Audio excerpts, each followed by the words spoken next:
Hey fos.church, Kareem here. Hope you are doing well. We will be playing and worshiping to a song called Champion. Feel free to join.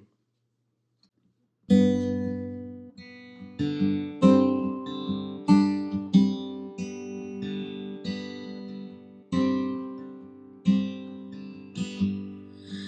I've tried so hard to see it. Took me so long to believe it. You choose someone like me to carry your victory. Perfection could never earn it. You give what we don't deserve, and you take the broken things and raise them to glory. You are my champion. Giants fall where you stand undefeated. Every battle you've won. I am who you say I am. You call me with confidence. I am seated in the heavenly place, undefeated, with the one who has conquered it all.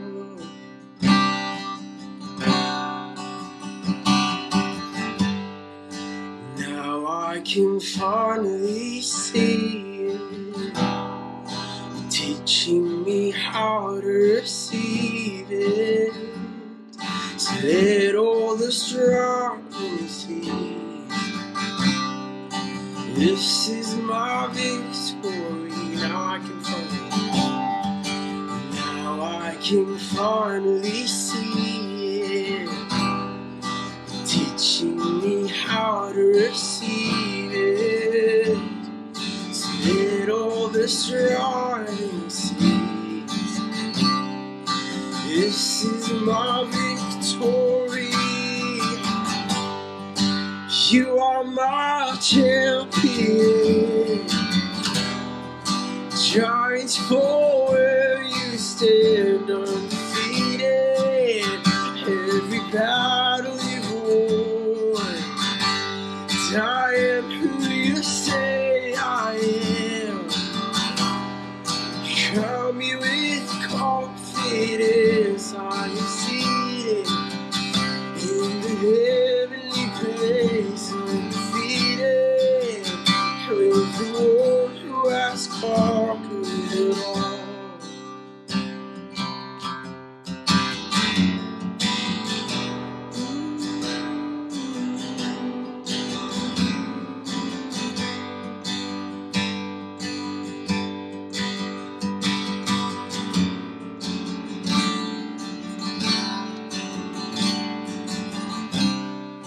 When I lift my voice and shout, every wall comes crashing down.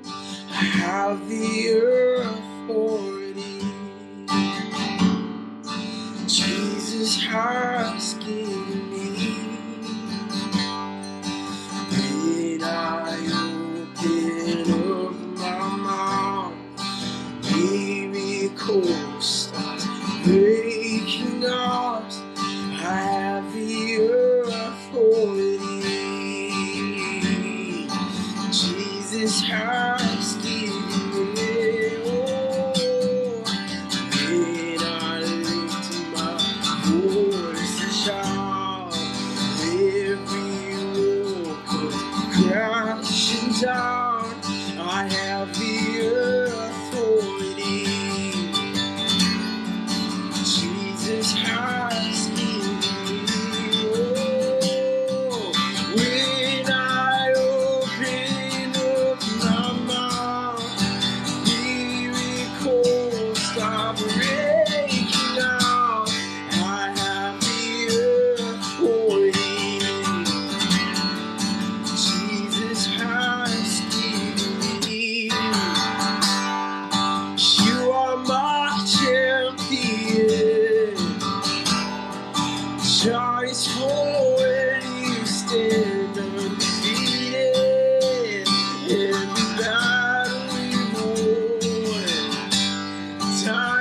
who you say I am, yes I am. You crown me with confidence.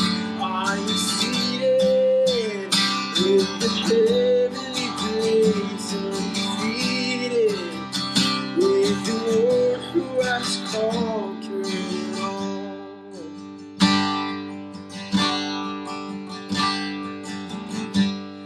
I am who you say I am. You crown me with confidence. I am seated in the heavenly place, undefeated, with the one who has conquered it all.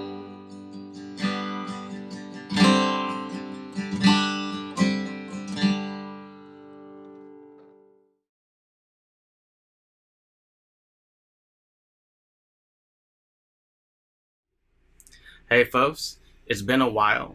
I'm joining you from just outside of Selma, Oregon, where Britt and I are taking time to pause and to lean in a little bit so that we can hear what God has in store for us in this next chapter.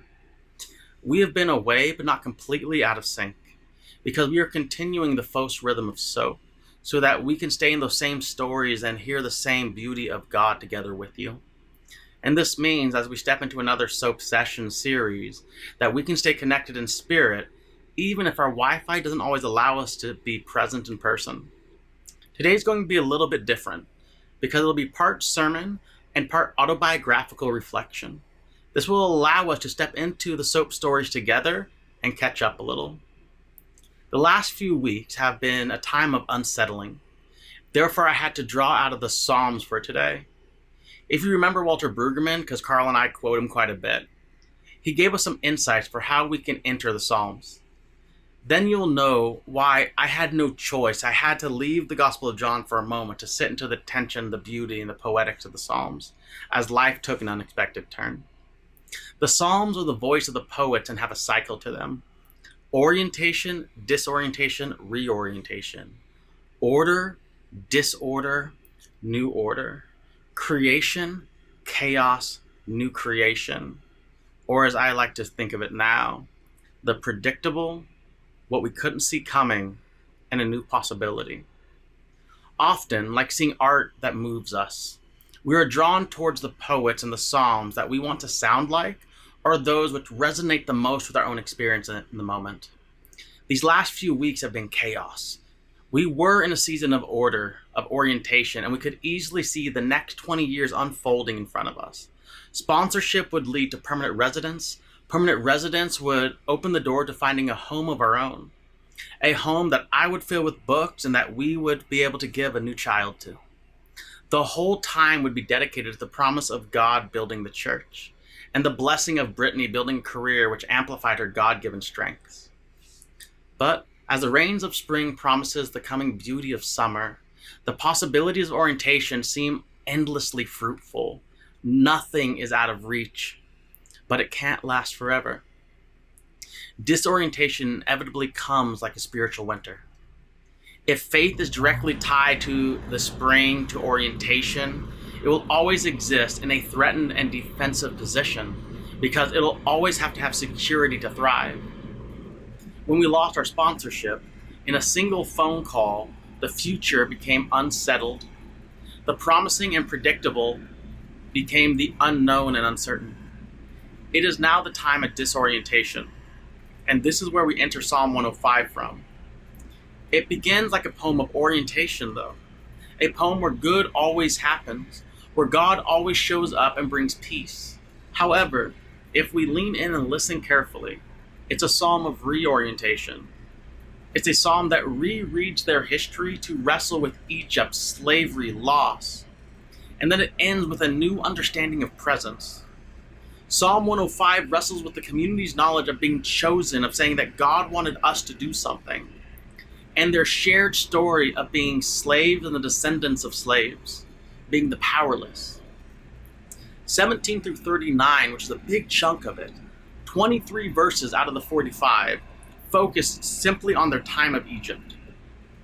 A time when Joseph arrived in chains, became elevated to second in command, but His power could not save his family from being bound in the same chains as he was.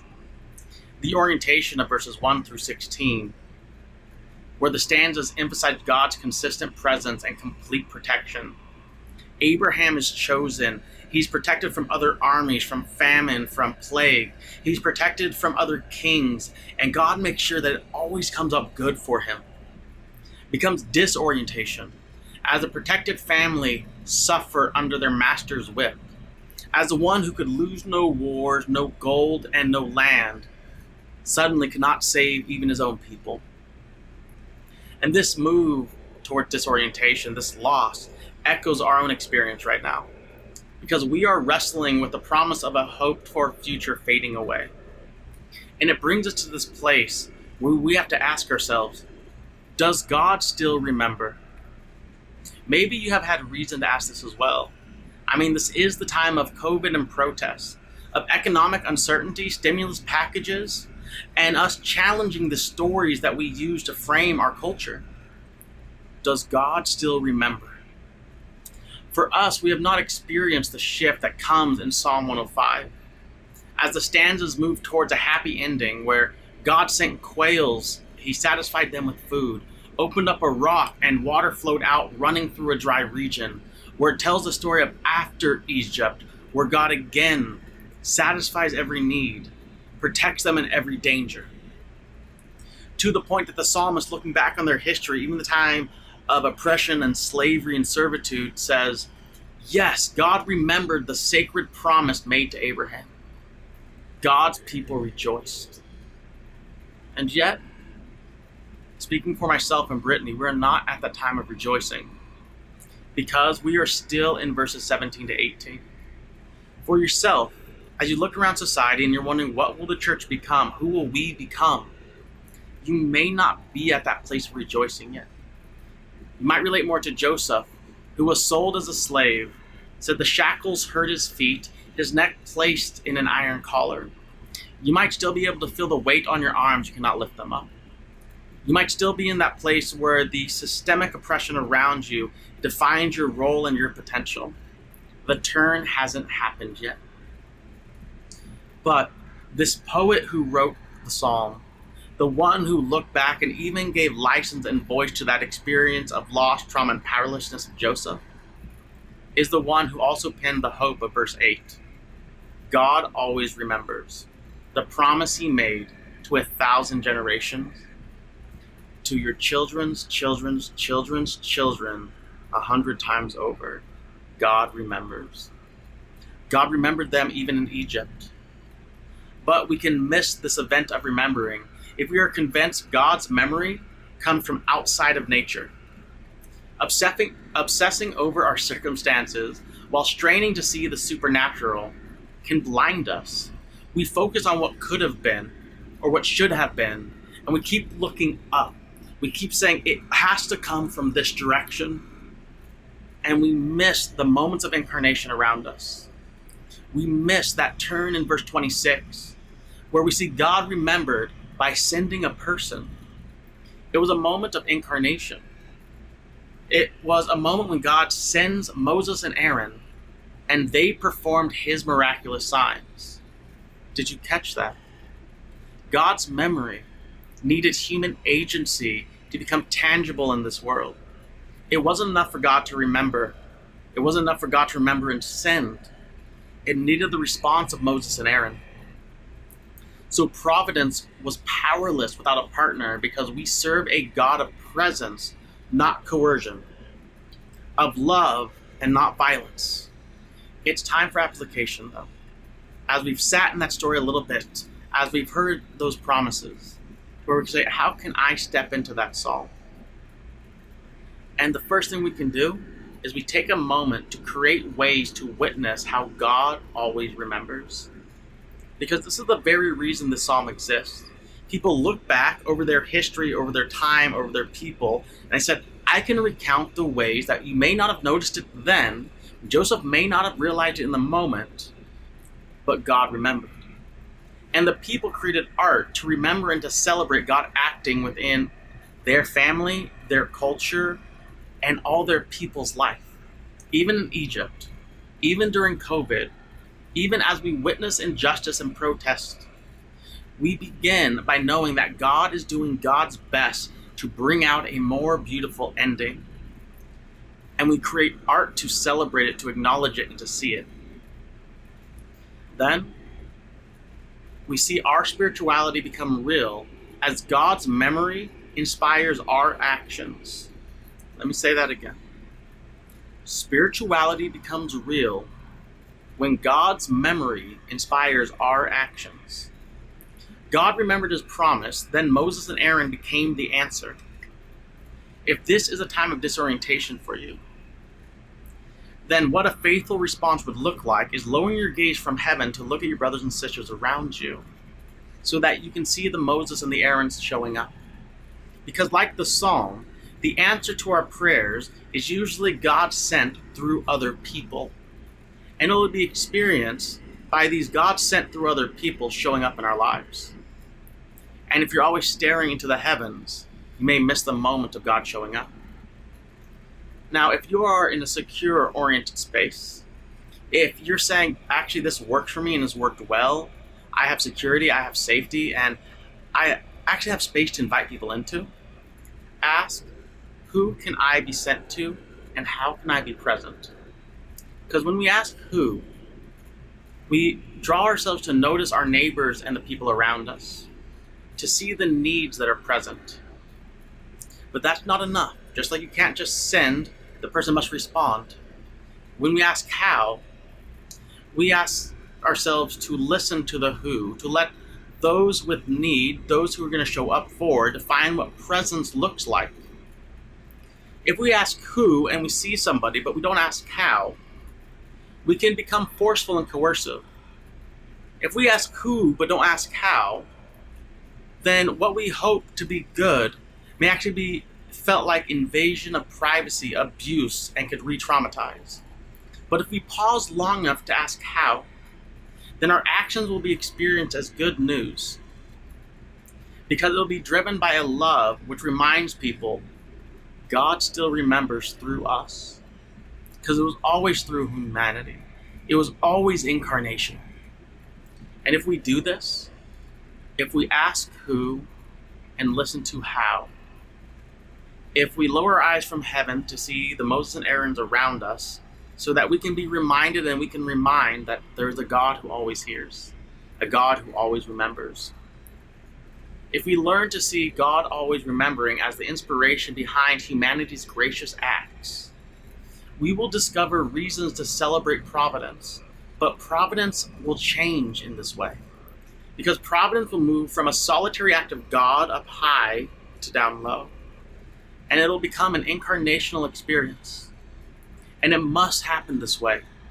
Because we serve a loving God with us, not a domineering God over us. And what my hope and prayer is, as we learn to come through this, and Brittany and I at the end, once we come through, once we're brought to a place that we say, we're in reorientation, in new creation, that we'll be able to look back and because of people who invested in our lives, say, did you not know? God always remembers.